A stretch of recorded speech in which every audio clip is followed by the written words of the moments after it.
Hi, my name is Filiberto Amati, and I'm a partner at Amati & Associates in Warsaw. And I'm here today with Marco Bevolo, my partner in crime, and Simon Poulter. We're all former colleagues from Philips, Philips Design and Consumer Electronics. And we're going to be discussing today about future of events. And Marco and I have very interesting questions for Simon on what is his experience in the past 12 months and what he sees moving forward. Welcome, Simon. Welcome, Marco. Marco, the ball is on your court. Thank you. Thank you, Filiberto, for the introduction, and thank you, Simon, for accepting our invitation. Just to give a little context, Simon is a veteran of press relations and media relations with various positions he held at Philips, where we met, at Nokia, at Vodafone, where he is active now, and various other digital and high technology companies. I discussed with Filiberto and with Simon this invitation in order to give the opportunity to Simon to enlighten us about his view on the future of business events from the angle of corporate communications, media relations, press relations, and networking. We collaborated in the past during his tenure at Philips Consumer Electronics and Philips Lighting on different kinds of events, including small press events for thought leadership and networking. Therefore, I would say he has really the umbrella overview on all matters from big fairs like a consumer electronics show to smaller gatherings with maybe 10 or 15 people, journalists, very specialized and very niche. Well, I would like to welcome Simon, asking you a short introduction, if there is anything you want to add or to rectify, and if you could tell me how you experience and how you see the impact of COVID-19 since last year on fairs, on press relation events, on small networking gatherings. What do you see as a permanent impact from what we experienced so far since last March 2020 when COVID-19 hit us? Thank you, Marco. Thank you, Filiberto. That's very kind of you for your introduction, and thanks for the invitation to take part in this today. Well, very briefly about me, as you say, I've been in corporate communications for about 30 years all told. I actually began my career as a music journalist a long time ago, and worked for a few years in the entertainment area, and then joined Sky TV when Sky TV was first launching at the end of the 80s. But I didn't really fully get into corporate communications until I started working for Philips in the mid-90s. And then, as you say, that led to me working for that company for about 17 years, living in the Netherlands, living in California, and then back in the Netherlands again. And then in 2011, I moved to Paris to work for Alcatel-Lucent, which brought me into the telecoms industry, which is where I've been since.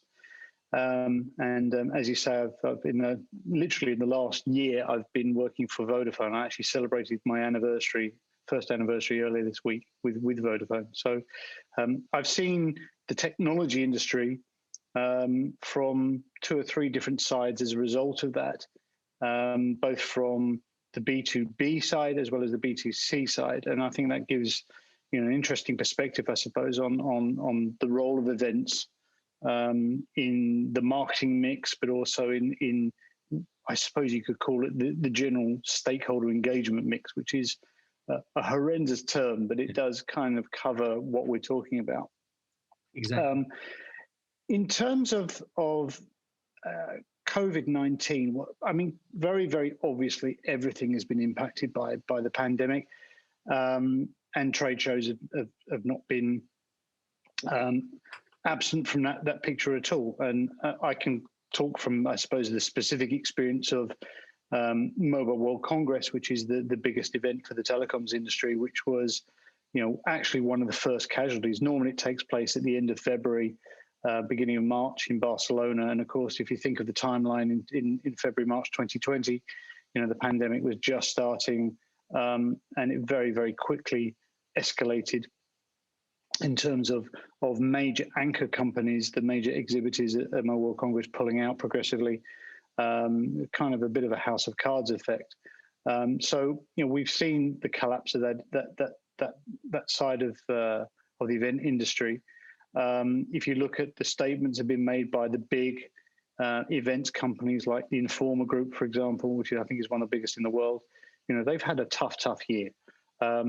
Clearly, trade shows are seen in terms of the pandemic as so-called super spreader events.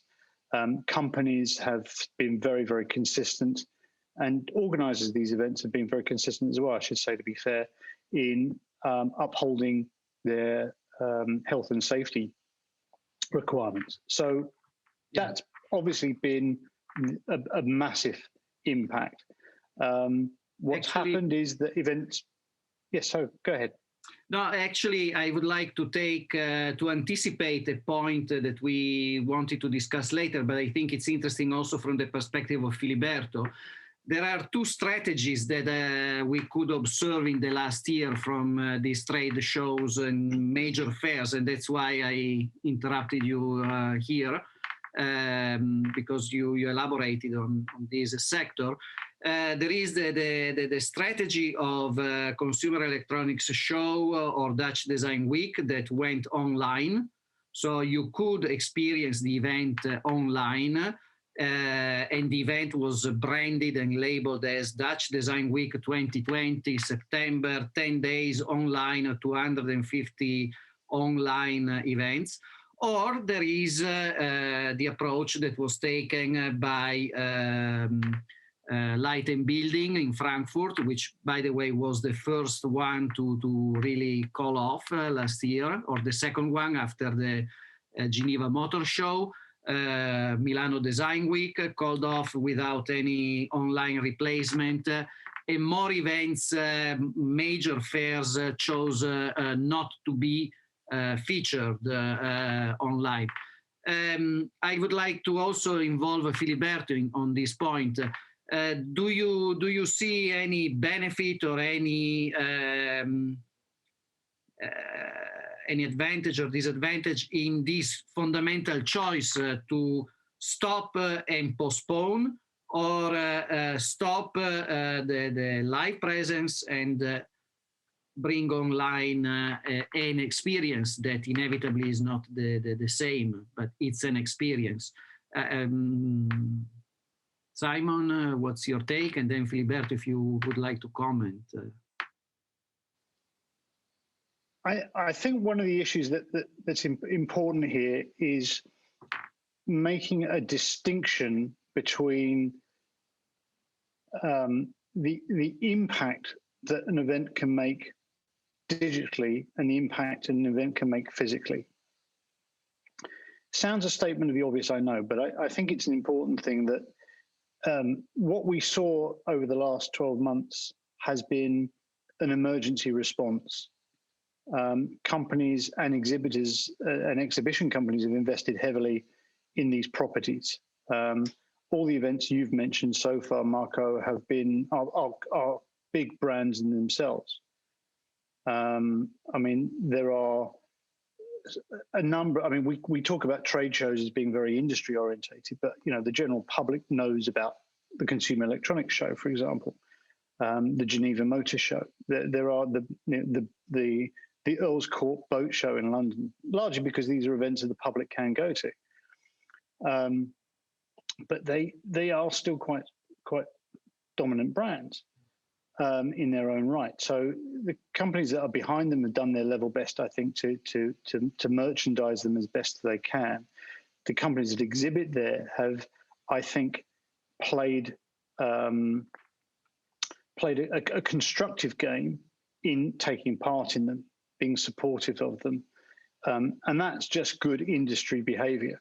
You support these organizations.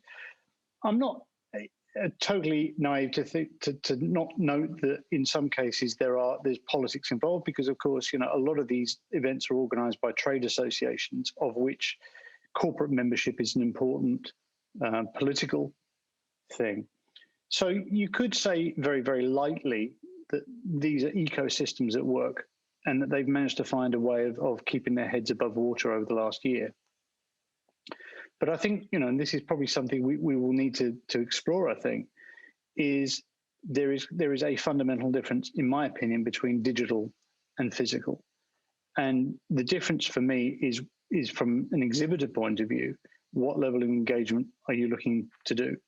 I mean, to be blunt, a company could do a kind of week worth of news and demonstrations any time of the year. It doesn't have to be tied to a show if it's going to be digital. So I think what we probably need to explore is what are the benefits of being, in a convention center with hundreds or even thousands of other exhibitors there, with footfall through your stand of through the convention center itself. What are the different types of stakeholders you're engaging with there, and why? What are the benefits of actually shaking hands as opposed to appearing on a screen like this? That's something I think worth exploring. Filiberto? I think that's a great insight. I would say that I was thinking lately as well about what the financial industry does, because usually when you have an IPO or a big bond issues, the leadership team goes on a roadshow.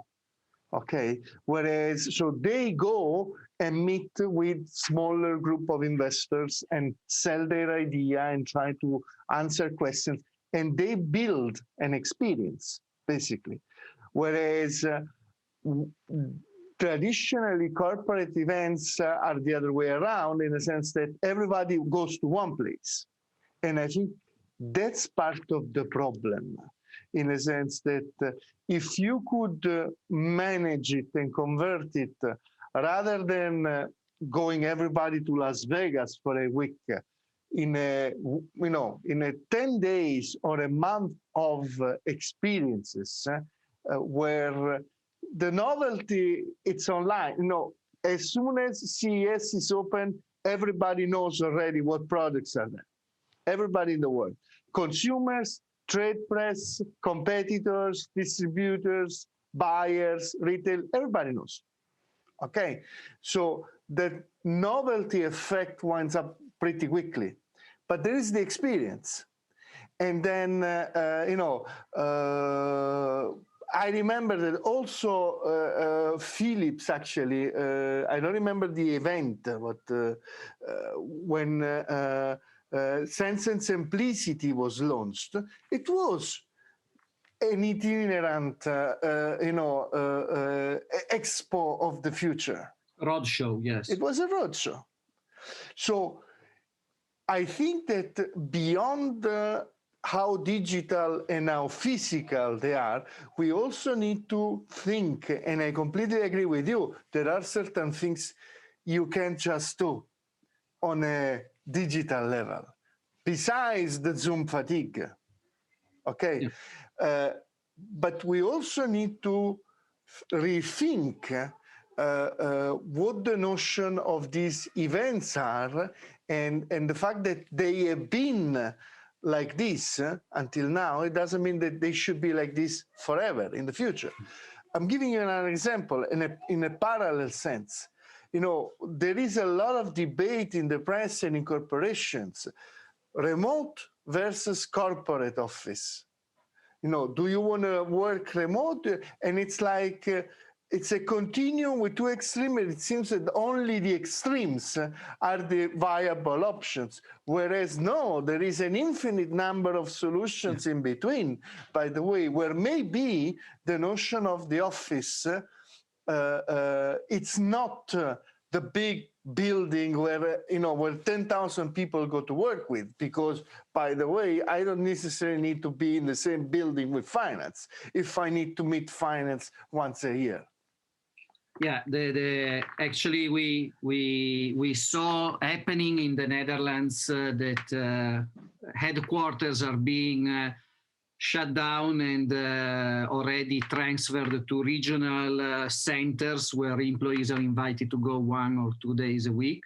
We will come back to to a detour about relationships between work and private and in the more general context of digitalization. I wanted to go back on track with Simon.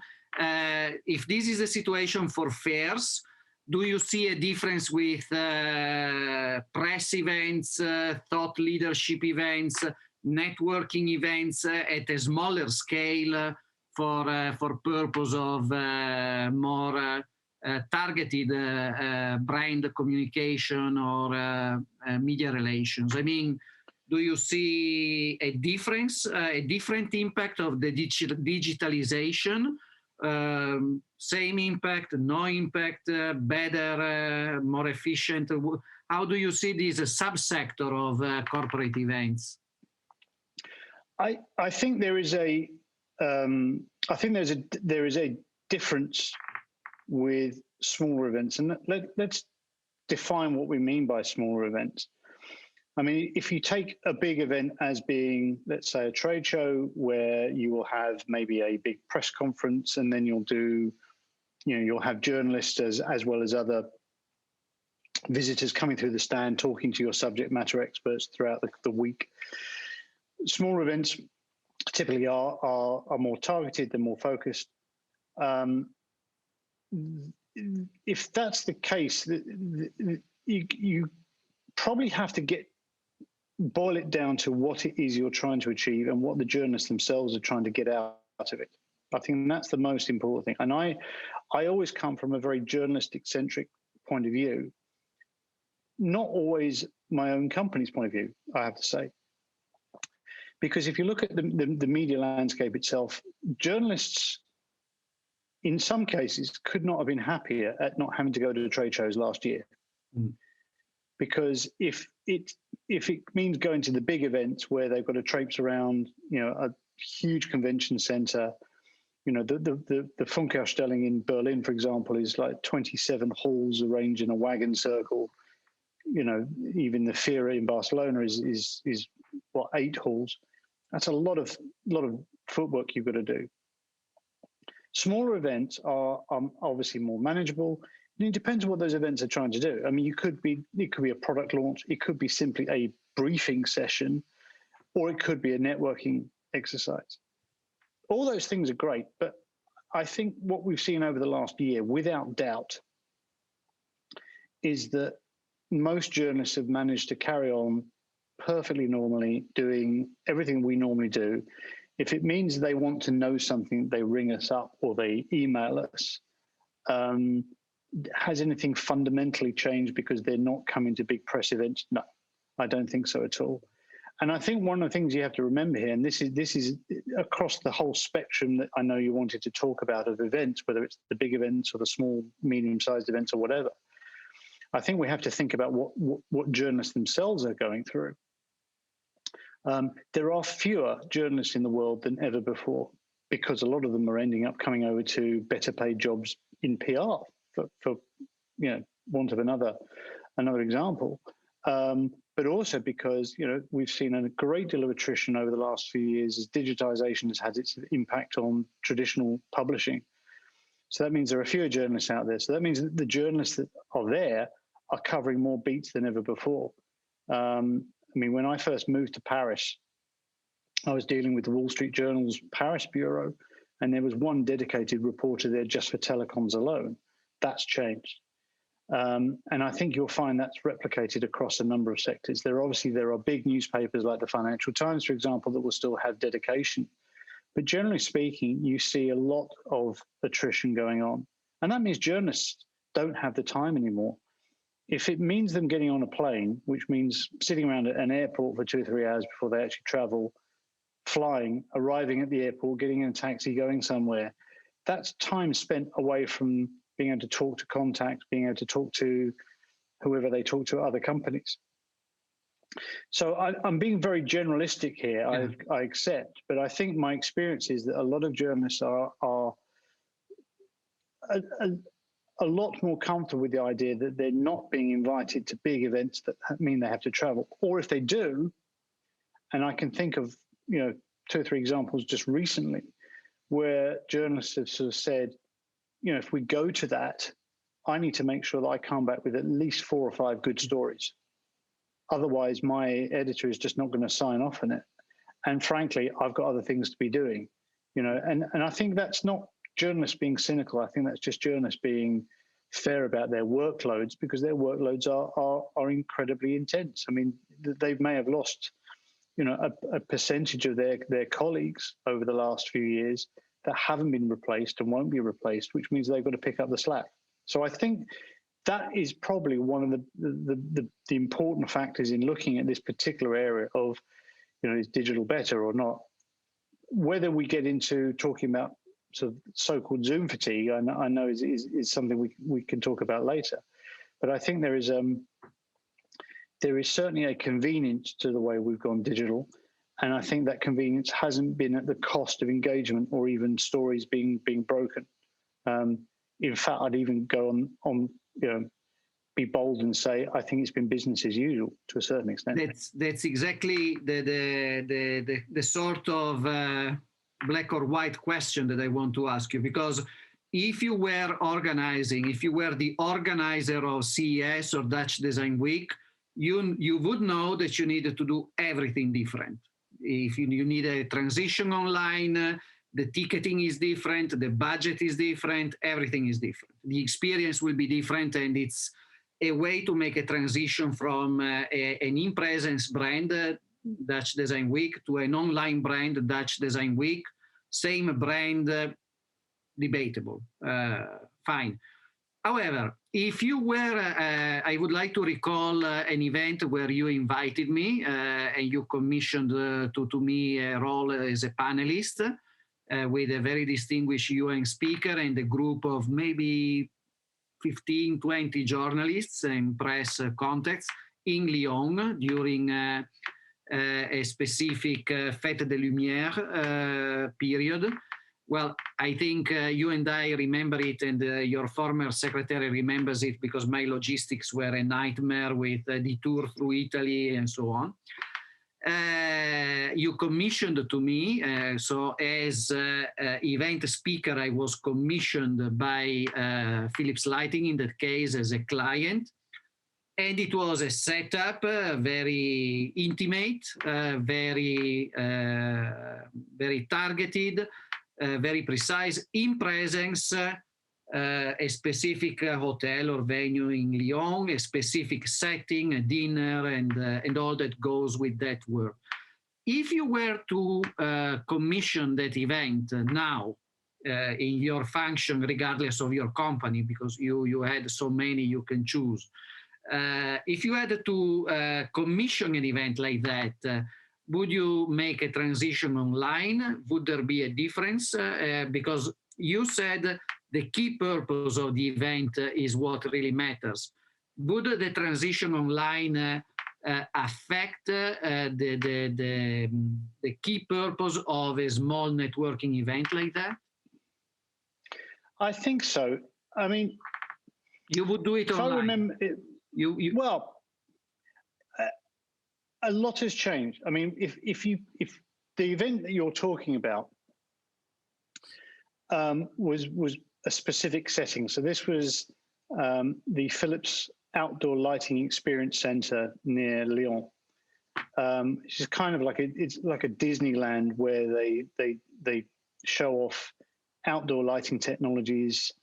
They've got entire streets mocked up there, and there's a kind of welcome center that they have there, which we used for this particular round table event.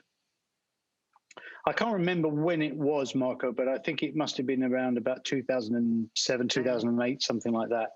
So we're going back, maybe a bit later, but we're going back to sort of 12, 13 years when this kind of thing was business as normal, and from a PR point of view, my ambition out of that was to create good thought leadership, but also in an impressive setting that is themed. I mean, you can't help but be impressed by being in a location like that. And, we were very fortunate at Philips that they had that sort of facility, but, you go to any corporate organization in the technology world, and I'm sure they've got R&D facilities or some kind of facility that's not far off in terms of it being impressive.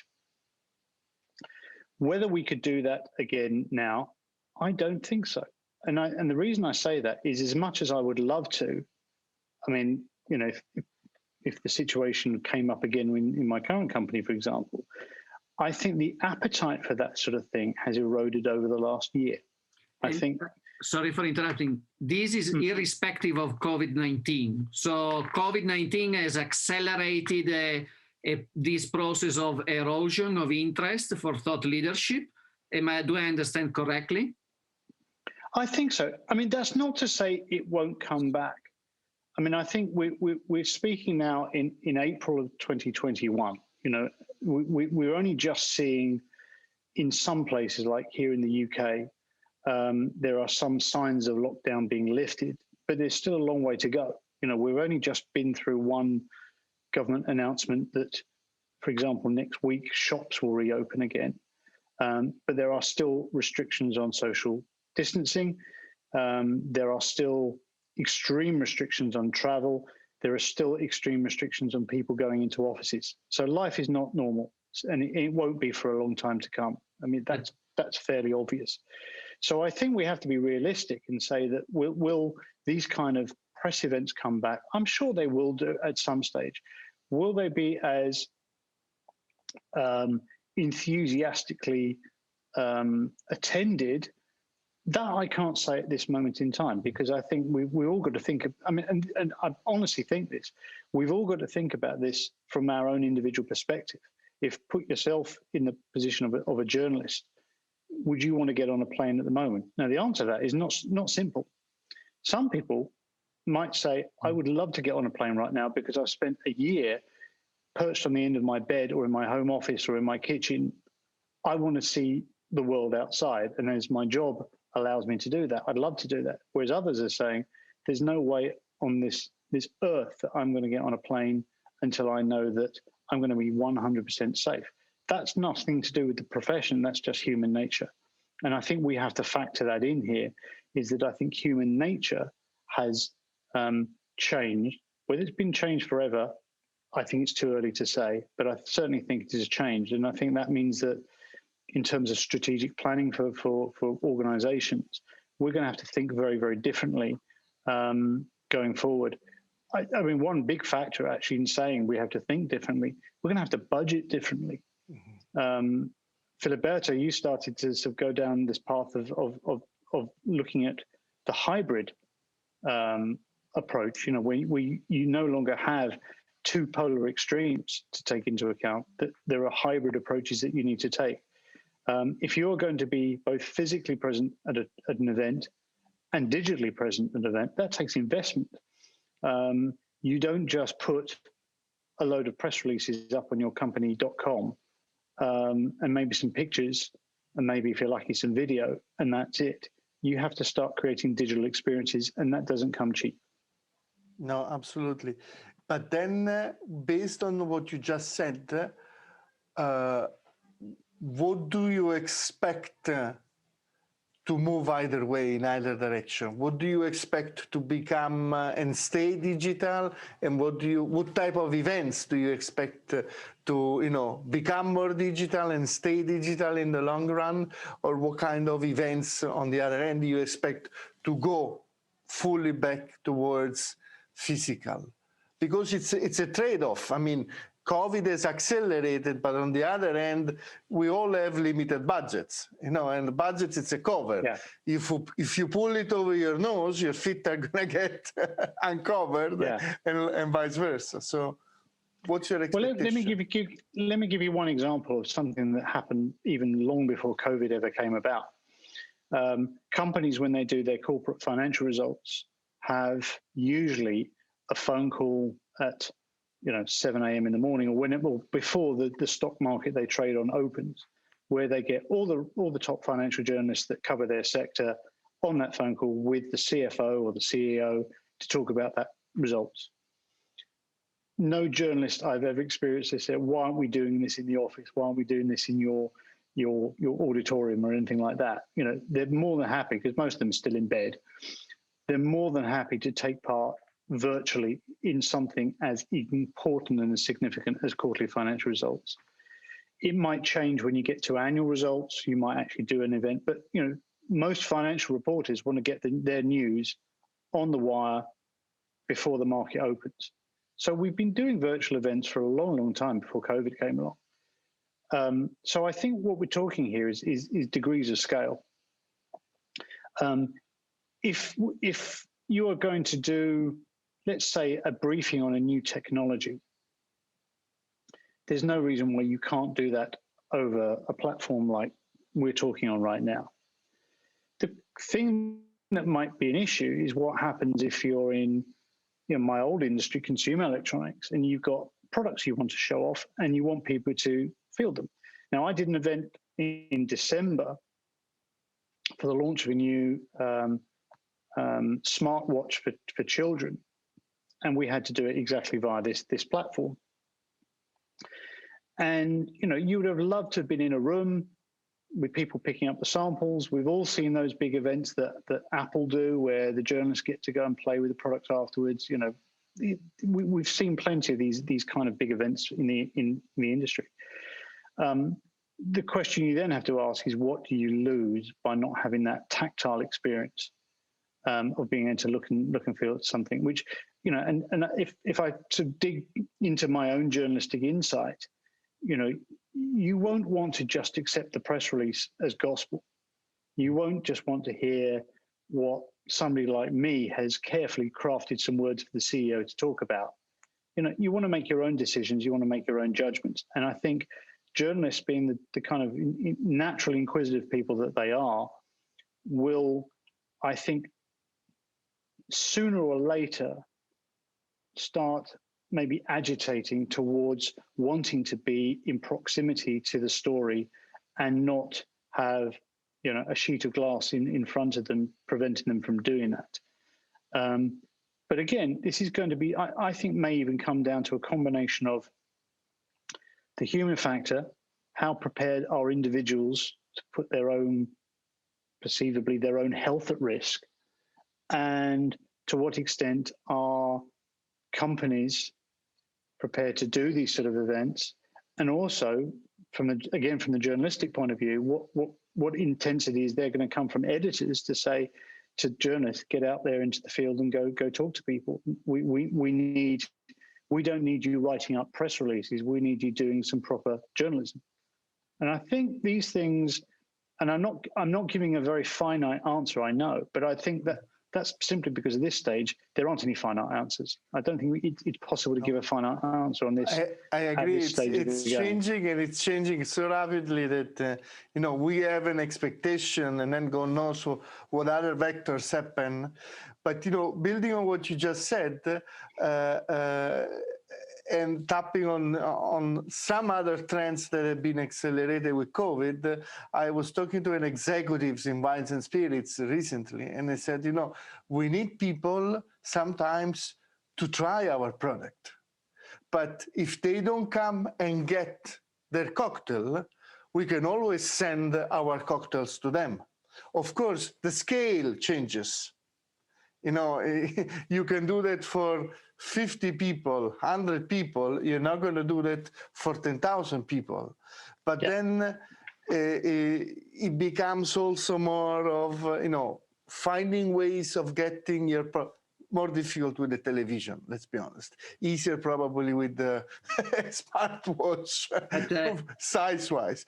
But I think we will see more of those blurrification in that sense as well, where, if we don't come to you, you come to us. The whole concept of restaurants was us going out. Right now, it's more and more, by the way, we are in a full lockdown in Poland. So for my 1 year experience in restaurants, it's ordering in.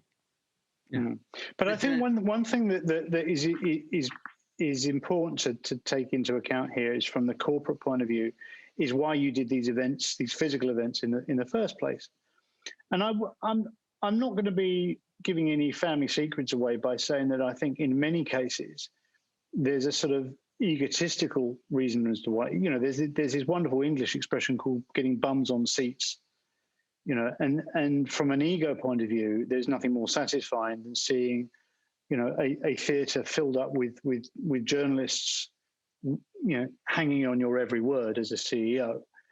And we've obviously got rid of that over the last year. Is it replicated by Zoom? Not really. But then on the other hand, I don't think there's been anybody really complaining about it either.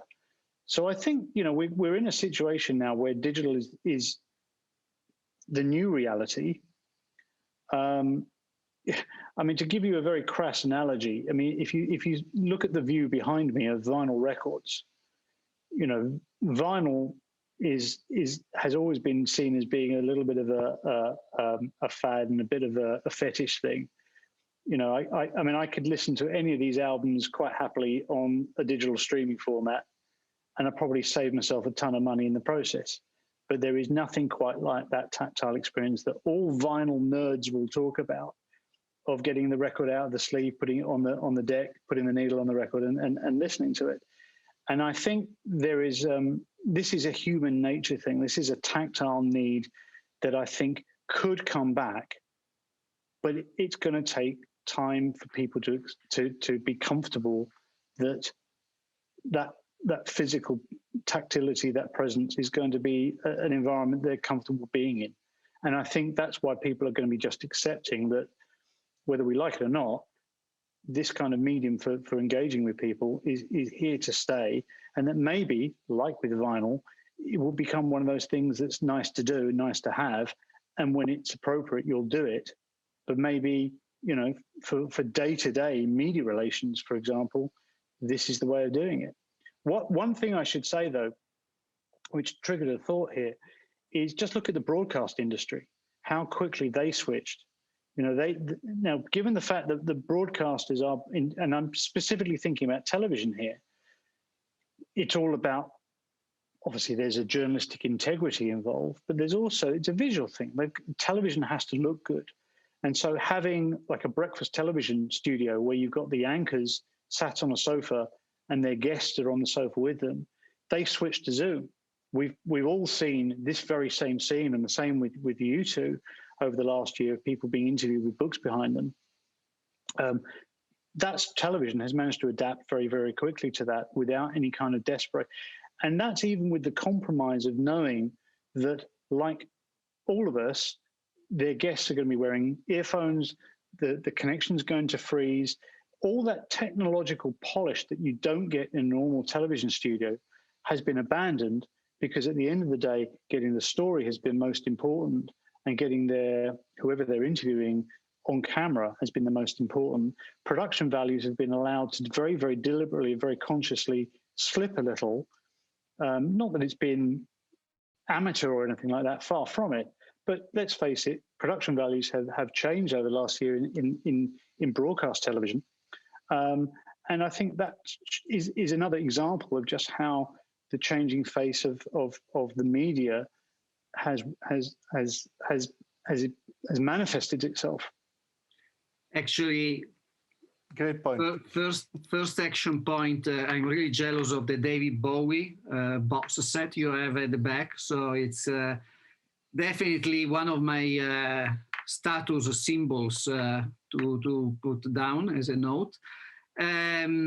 Actually, I wanted to reconnect to how you describe the issue of technology versus curation, because the issue of production values also comes to the notion of how a curator embeds certain semiotic markers in a video, in a TV program, and so on. What we discussed with a previous thought leader we interviewed is the possibility that the event industry will undergo a sort of destructuring through the digitalization, where you have the digital platforms that are run by major corporations, and they become, in the view of these digital platforms, an event is just data. So our conversation can be recorded, it can be analyzed through artificial intelligence, aggregated, disaggregated, as big data, however you want. And that's the platform level. And then at level of verticals, you have all sorts of curators who maybe build a digital twin to stand for the tactile experience that you described, maybe build an approach to compensate or to semiotically give an accent to the production values of the sort of rough cut video experience of Zoom, and so on and so on. Also, I would like to ask Filiberto, who is much more skilled than I am in digital and technological matters, how do you see this abstract platform where you have abstract structure, where you have digital platforms and curator verticals that make a new face of the event industry? So on platforms, I mean, it depends on what kind of platform I think you're talking about. I mean, if you're talking about just video, like Zoom or Teams or whatever, I mean, I mean, we've already seen these platforms technologically evolve over the last year. I mean, the companies behind them have already been updating them and adding features, and that's been an evolution as adoption has gone. I think what we probably will see, though, is maybe more dedicated apps being created for specific things. I mean, you know, one thing that comes to mind for me is, how do you digitally recreate a trade show? It's not that straightforward. You can't just simply, you know, build your stand in a warehouse near Heathrow Airport, like rock bands build their stage sets for rehearsals, and then send a video camera down, because why would you go to that kind of expense? So I think what we're going to see is we're going to see a greater use of AR and VR, particularly AR, because I think when you see the kind of technologies that are out there now, and I've already seen a few examples of event companies that are migrating towards using virtual, I mean, very clever virtual backgrounds. I mean, when you say backgrounds, you just think of, you know, someone's Zoom background where they put a picture of their summer holiday in there. But I've seen some companies now that have developed some very, very sophisticated augmented reality technologies where, and I've even seen a couple of things that my own company has done recently, which are very, very effective in creating a much more immersive environment. And it's not decorative either. I mean, you can do far more in terms of virtually walking through a scenario. So I think that those sort of things, those sort of platforms, I think are really where we could see much more innovation going on, regardless of the pandemic. I think companies, we're all seeing more virtualization anyway, regardless of COVID-19. And I think that's simply going to be, that's going to become a much more prevalent site that companies will want to use. Simply because, and this at the end of the day is what we're talking about, is engagement. How do you engage your stakeholders? What's the most meaningful way of engaging them? And even though, yes, there are practicalities that we're talking about today about travel, no travel, being in a foreign city and things like that, with all the benefits that come from that as well. The practicalities are one thing, but I think impact always has to be the important thing. We were talking earlier about the event that Marco, you and I were involved in Lyon. And I think back to that and I think, well, yes, a lot of that was about impact. We could have done the very same thing in a restaurant in Eindhoven. We could have done that in a pub in London, quite frankly, but would it have had the same impact? No, we had a facility available to us with things for people to look at where the background, the environment actually was part of the story. It wasn't just decorative.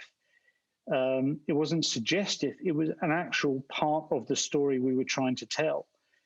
And that the conversation we were having at this thought leadership event, I stress it wasn't a press event in the sense of we were delivering news. We were delivering thought leadership and debate about the direction of the lighting industry. In that kind of context, it had impact.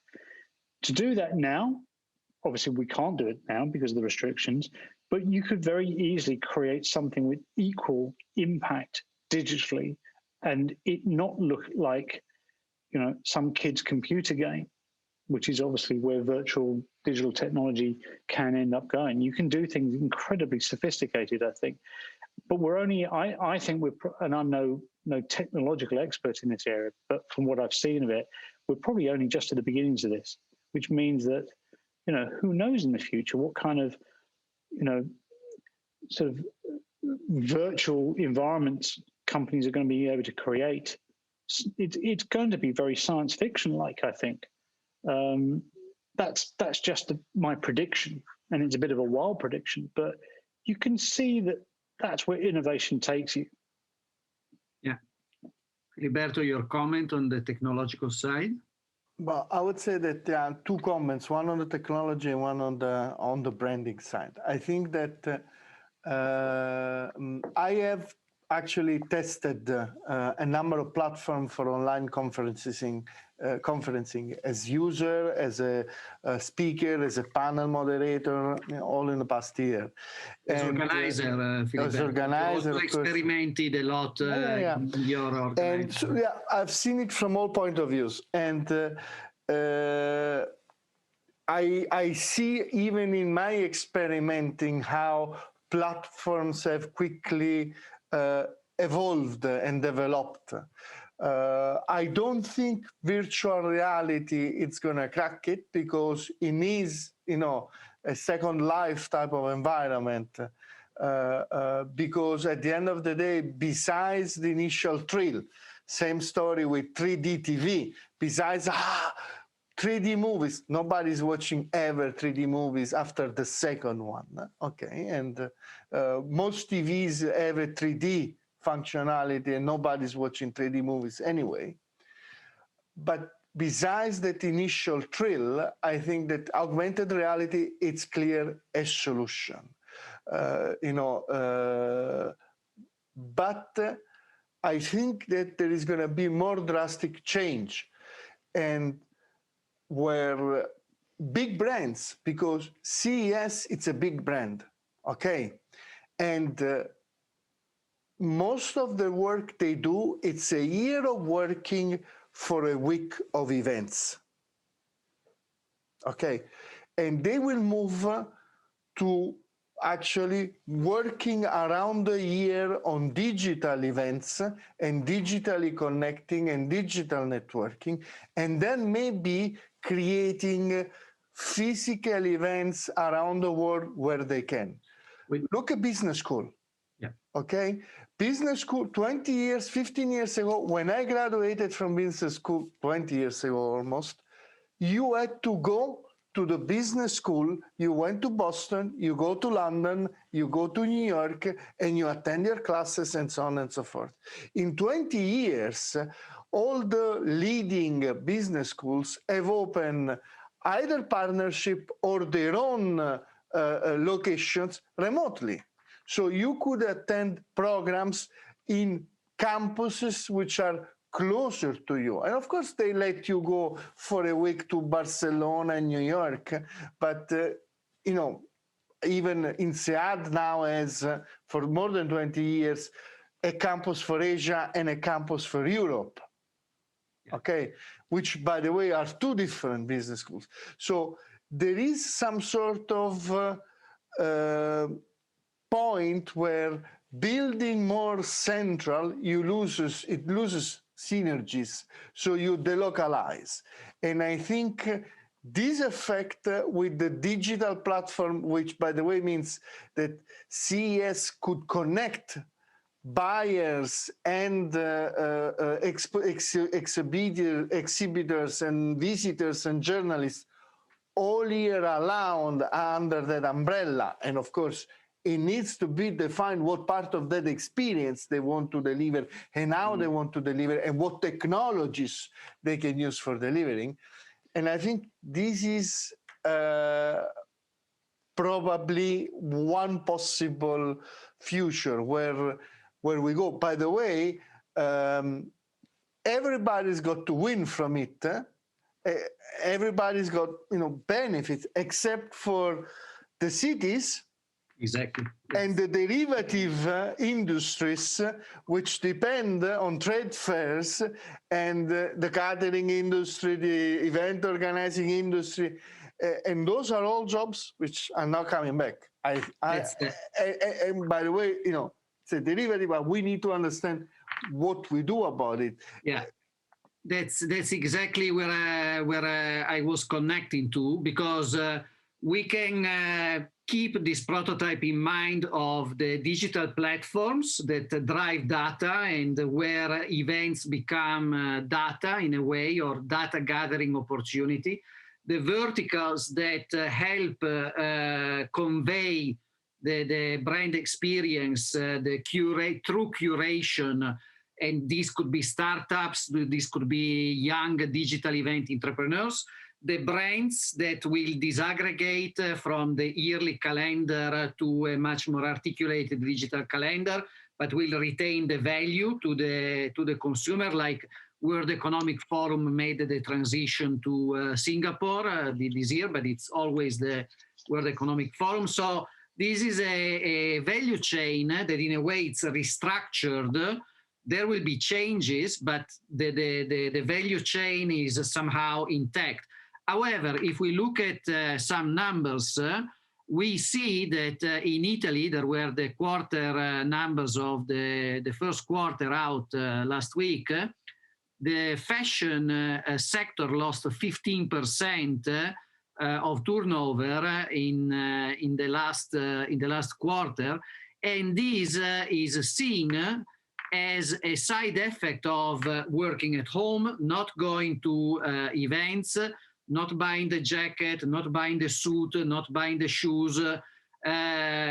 So basically, the fashion industry in Italy is a big loser of the current digitalization and the current forced situation. Cities also. And if I may add, Marco, Simon, you probably don't know, but after the shared experience in Philips, I was in wines and spirits for a few years. So I got to go to fantastic trade fairs in Cannes, in Orlando, in Miami, and Vinitaly. Okay, if you book Vinitaly, your hotel 18 months, in advance, 18 months in advance, so not for the closest you get, it's 150 kilometers from Verona. Yeah. That doesn't come as gone. And that's the point. That doesn't come as any surprise to me, because I know from the experience of CeBIT, for example, many years ago in the computer industry in Hanover, where that used to have people staying in, don't know how you pronounce it, but pension type of houses in towns miles away from Hanover who would commute every day from, farms in the German countryside because there were no hotel rooms in Hanover, which had a chronic shortage of hotels. I've seen the same in Barcelona, actually, with Mobile World Congress, where you literally end on March the 1st or March the 2nd, whenever the last day of the show is, and immediately start your negotiation with your hotel for the next year's booking. Yeah. And I think it doesn't come as any surprise to me that and I use Mobile World Congress as a good example of even how political that show's presence in Barcelona is. It's no surprise that there are the Catalonian economy is actually I forget what it is now, but there is a measurable percentage of the Catalonian economy that benefits from Mobile World Congress because of 100,000 visitors coming into the city, all the benefits for taxi drivers, hotels, restaurants, you name it. So it doesn't come as any surprise to me at all. So yes, there are going to be industries like that. I think you can look back over any kind of schism that the event industry has suffered over the years, and I always think back to August 2002, and I was at a relatively minor cable television show in Las Vegas in August of 2002. So we're talking 10, 11 months after 9/11. And this was at the Las Vegas Convention Center where they do CES, of course. Vast, arena. It was about 2/3 full, and it was dramatic, and that was just in the aftermath of 9/11. And if you then scale that up in terms of what that meant for the hotel industry in Las Vegas, that's just the events themselves. You could say, are there similarities to things like the original SARS outbreak or the Zika virus or any of those kind of other viral events that we've had over the years? It's measurable. There's no doubt about it. It is measurable on the economy of those cities that host these events. But forgetting the fashion industry, that's a separate case. If you look at the constituencies of the event experience, the in-presence event experience, you travel with the airline or with the high-speed train or whatever you stay in a hotel, so hospitality, and you visit a city. So do you think these three constituencies will be all affected radically by the digitalization? Travel, hospitality, city management, or city marketing? Or do you think some constituencies might recover? Or do you see any kind of indication around the event value chain, the digital? Well, I think it depends on I think it depends on the city. You might want to compare, let's say Barcelona. Barcelona does pretty well out of tourism normally. Does it need Mobile World Congress? Maybe. It certainly benefits from Mobile World Congress, but it's still a city that people want to travel to. Frankfurt, is that the same category? I don't think so. Frankfurt's obviously a big financial center, so the hotel industry in Frankfurt will probably benefit from the banking community going in there, but not having Light and Build there, for example, is that the same effect on the city of Frankfurt as Mobile World Congress has on Barcelona? I don't know, but you could make parallels there. But I think there are different impacts across different sectors. I don't personally think that the event industry has been the worst factor of the last year for the airline industry. I think the fact that we are not traveling for business generally, even more so than not traveling for leisure, has been the biggest issue for the airline industry, simply because they're not making the margins that they make with selling business class seats to business class travelers going to the Far East. whether they would really make that much money out of people traveling into a Frankfurt or a Barcelona or London or wherever for a trade show, I don't think it's that big an impact. It can't be. In a way, the impact is maximum at local level. So city marketing, city tax, that's all lost. Hospitality, that's all lost. If you mention Hanover with the Cebit or Frankfurt with the Light and Building, all lost. Travel industry is a bit of a different case because actually the multipliers might lie somewhere else with the business class travelers blocked regardless of events, and with the sort of tourist coach travelers who are stopped because it's impossible to go abroad and so on. So I think that's an interesting segmentation because it sorts of puts the travel industry in a different perspective, much more complex. Hospitality industry, city marketing are much more aligned in the relationship to the event, if I understand correctly. Moving to the topic of the corporate context, I wanted to ask you two things. The first is what will be, in your opinion, on the digitalization, the balance between the chief financial officer drive to make everything digital because it's cheaper, if it's cheaper, and the Zoom fatigue or the loss of impact of digital events because of redundancy of events, because of loss of drop of attention and what have you. And if you sketch the corporate context, how would you see your own function in terms of media relations, press relations, eventually change in the next 5 years? I'll answer that one first because that's a very easy one. I don't see my role changing at all in the next 5 years. I mean, there might be adaptations that we make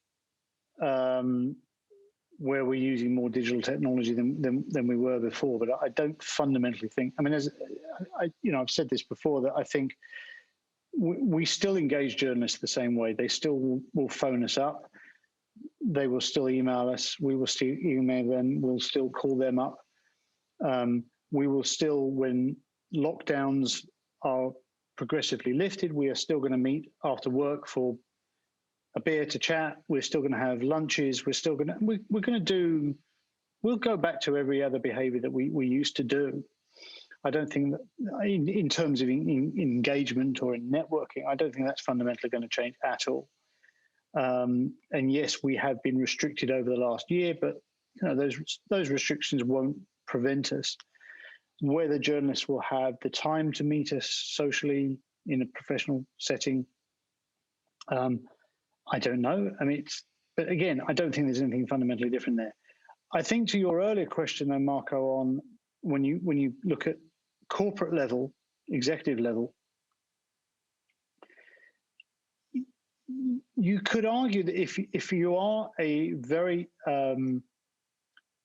fiscal minded company with a very strong CFO who is very balance sheet focused, it's your job to manage the finances. It's your job to make sure that company isn't squandering money left, right, and centre. It's no different from being a country's chancellor of the exchequer. And it's not about being the bad guy. It's about being the role, the function is to make sure that you are a financially responsible company delivering shareholder value. Increasingly, well, not increasingly, I think that simply is the case that companies have to deliver value to their shareholders. Will those CFOs get more of a say in stopping events? I don't think it's as black and white as that, because I know of plenty of CFOs who are who have been, religiously fanatical about cutting costs because they've had to, because their companies have been bleeding money, and you cannot go on bleeding money as a company. It's no different from the human body. But there are also CFOs that I know of that are very open to suggestion. And if you look at any kind of board of management of a company, and I mean the executive board, not the board of directors, although the board of directors have an opinion on this, there are obviously going to be, I wouldn't say competing interests, there are going to be different interests. There's going to be the chief commercial officer that's going to want to do lots of cool marketing activities because that's their job, is to come up with cool marketing activities. But I don't think it's going to be as black and white as the CFO says no and the chief commercial officer says yes, or that the head sales leader says, yeah, but I need to allow my sales guys to travel to meet customers. I mean, every single one of those executives around that table knows the importance of a company that sells stuff having the ability to go out and meet customers. And I don't think it's going to be a massive debate in many companies, or any company for that matter, that the need to get out and meet not just customers, but also employees. I mean, no CEO I know of wants to sit behind a big table in the company headquarters and only do town hall meetings via Zoom. That's not what they're about. Any CEO you talk to will say, I need to get out and meet people. I need to be on the shop floor, as it were. So that need's going to be there. It will come back, and it will come back under restricted terms because companies will have to be consistent in their policies on both in-office working but also travel. But that doesn't mean to say that I think this is necessarily seen as an opportunity to cut costs, because I think most CFOs are constantly in that cost-cutting mode anyway, not because they're, as I say, fanatical killjoys, but simply because their job is to deliver value for their company's investors. Actually, I would like to ask Filiberto a comment on an aspect you mentioned, that's the handshake culture in companies. Well, we will touch in a moment the topic of sustainability, environmental sustainability. In the topic of environmental sustainability, there is the kind of social pressure to travel less, impact less the environment, but there is also a company culture counter trend in terms of what you describe, needing to meet and needing to travel in order to visit staff, to visit relationships and so on. I wanted to ask Filiberto to briefly comment on this handshake culture of the physical presence, if you like, since it's a very typical trait of the Italian and Latin habit, let's say, of conducting business. I would say that it's beyond that, in the sense that, of course, it's important. And it's also a very old school way of doing business. I know that, I have these funny expressions that there are certain people who need to smell you before they actually decide to enter a business with you. So you negotiate whatever you want, basically remotely, but then before they actually enter and do business with you, they want you to be able to, shake your hand or smell your seat for a meal with you and get that gut feeling impression whether this marriage it's worthy or not. And I think whether we like it or not, that's still very important. That's still going to happen. That's probably the minimum viable event or connection that people are going to get. So that's for sure. There is going to be a funnel. And what I see is that, especially on the commercial side, digital, it's going to be much heavier at the top and definitely less heavy at the bottom. Whereas in traditional trade fair, the funnel, it's everywhere, it's everywhere physical. We discussed how you could bump into someone to do an event and meet a friend of a friend, but there is random connection, data-based random connection that you can make online, which probably are worthier than the serendipity of an event.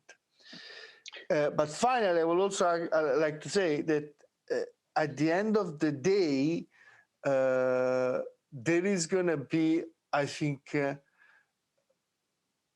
less focus on a number of punctual things in that sense.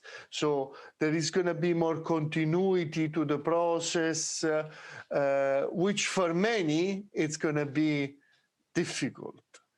And sustainability, it's going to be the next big vector until the next pandemic. And then I make all, as a Napolitan, I make all the possible, rituals against the bad luck. But let's be honest, this was probably, one event, but it's not, we don't know whether it's going to be an isolated event at this stage. Okay, the COVID-19. So we have, we will need to adapt, and sustainability, it's going to be, I was in a meeting, remote meeting yesterday, where, I introduced one company to the other, and these guys started discussing about, maybe whether they should do business together and so on and so forth.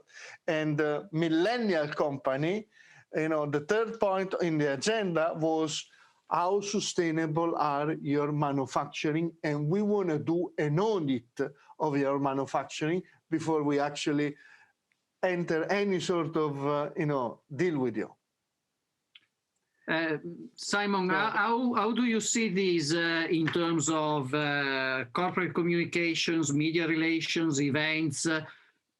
How do you see this interplay between the sort of social pressure towards environmental sustainability, cultural pressure towards corporate culture pressure towards handshake interactions? Do you see a dynamic? Do you see a balance? Do you see a trend? Or is it something that will develop? How it will develop, we don't know. I don't see anything happening at the moment acutely. I mean, from a media relations point of view, I mean, I can't think of a single example where I've heard a journalist say to me, "Oh, I'm not going to go to that because I don't think it's sustainable to get on a plane." But I think we can't escape the fact that companies are now more aware than ever before of their sustainability and their ESG credentials, and it's when this sort of thing first started, I remember quite distinctly being at Philips when we first started talking about the green matters, for want of a better description. And I think we felt very, very conscious of the fact that you need to be very clear about where your weaknesses are as much as where your strengths are, because there are always going to be activists, whether it's ethical investors or it's investigative journalists, but there are always going to be people that are going to try and shoot down what used to be called greenwashing, and say, well, it's very, very well that you've got, a carbon neutral approach to business travel, but, how many of your executives drive around in diesel cars? It's that kind of argument that used to go on, and I think still does to some extent. But it's just not that big a deal. It's not that big a, I say big a deal. It's not that intensive an issue at the moment. No. But it's one of those things that I think as a company you are conscious of. You are very conscious of, if you are going to place big bets on promoting yourself as being a sustainable company, you need to make sure that it holds up to scrutiny.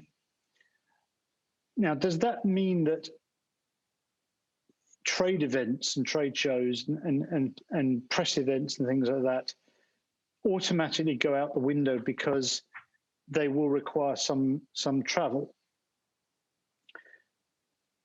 Honestly, I don't think that will be the case. And the reason I say that is because once you start to break down what goes into any kind of event, there's going to be some kind of energy consumption involved. There's going to be some consumption of materials. It's a little bit like saying, do we actually stop the travel industry? Do we stop people from flying halfway around the world for a holiday because that's environmentally unfriendly when there are beaches in their home countries that they could go to? You know, I just don't see that being a realistic argument. I think what is a realistic position to be in is that we encourage people to adopt greener behaviors, whether that is taking a bicycle rather than driving a car if you've got a short journey, walking instead of taking a taxi, those sort of things as a starting point. Yes, I recognize that travel, and particularly the airline industry, is a lightning rod for environmentalist concerns, and quite rightly so. I mean, we've all heard stories about over the last year with the collapse of the aviation industry, that our skies, I sit here in this kitchen looking out at our sky, and I don't live that far from Heathrow Airport, and this last year has been notably quieter. You haven't seen entrails in the sky from jet aircraft, so clearly there's been some positive benefit to come out of the airline industry. But the human race has been traveling for its entire history. I mean, we migrated in the first place, probably on foot, not by plane, but we're a traveling species. It's how we adopt greener strategies, I think, is important. It's airlines doing their best to bring in more energy efficient aircraft, like the 787 Boeing or the A350 Airbus, those are things. It's the development and innovation of fuel efficient technologies, or even biofuels and things like that, that will make things. If you want to go down an absolute route, okay, feel free, but I don't think that's realistic. We still have to travel. So, I think there's a bridge here between what you were talking about earlier, Filiberto, about handshakes. And I read a great quote not so long ago from a former boss of mine who's now actually in charge of one of the big event companies.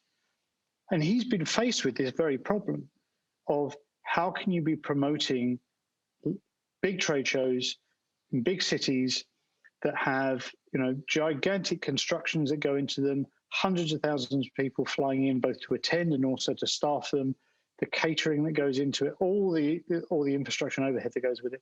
How can you justify that and still be seen as being a green company because you're promoting sustainability like every major corporation does? And he says that it's about striking the right balance.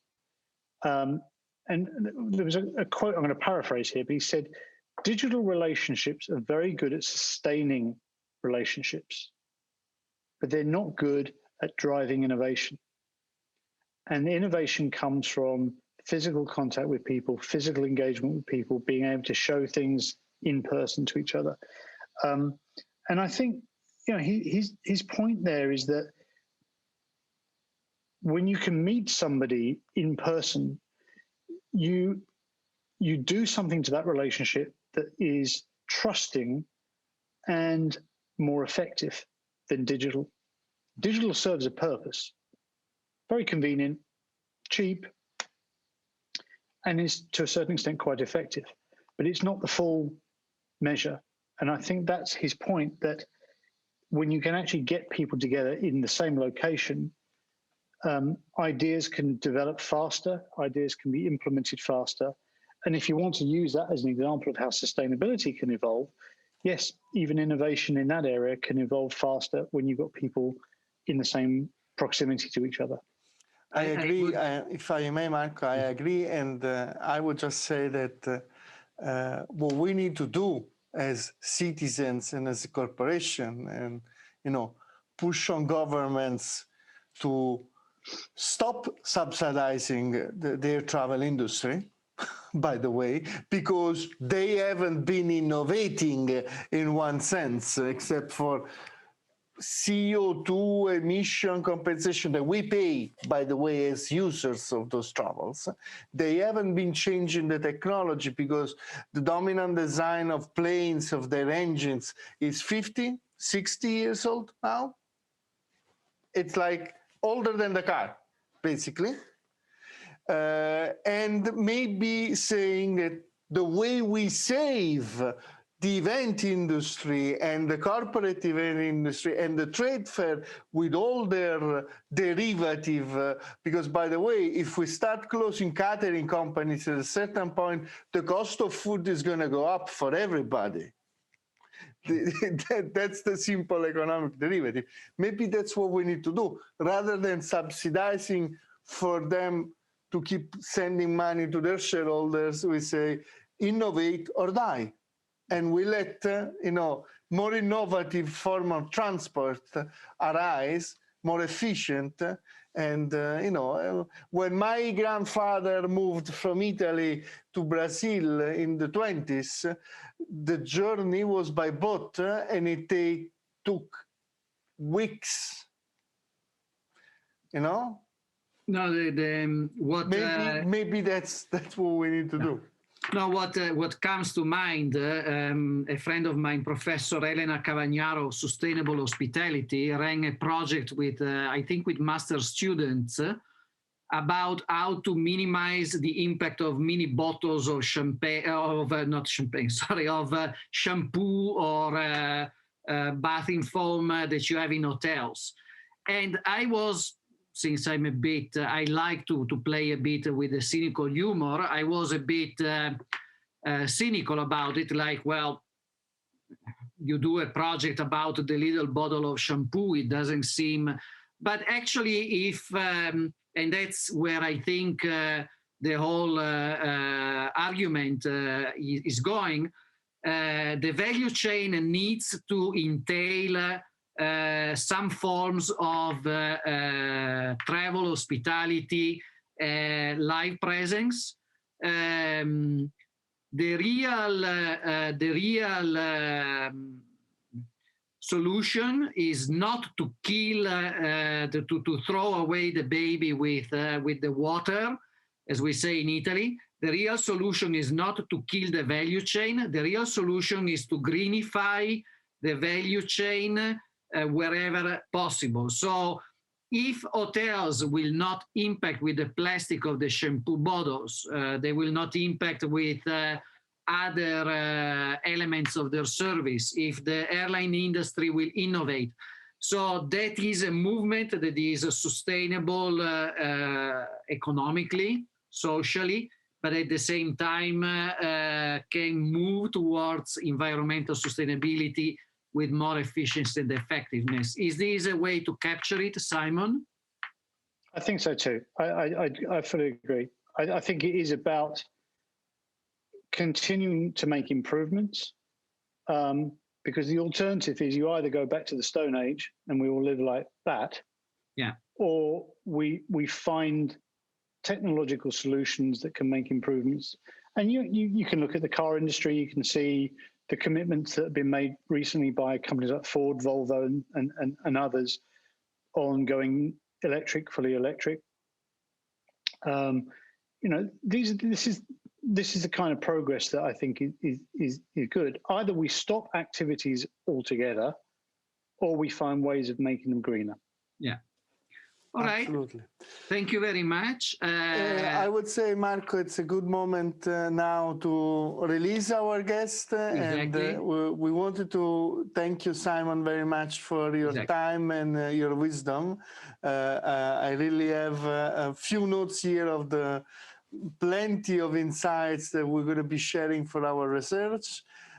Thank you very much. It was a great pleasure. Thank you, Marco, for leading the conversation.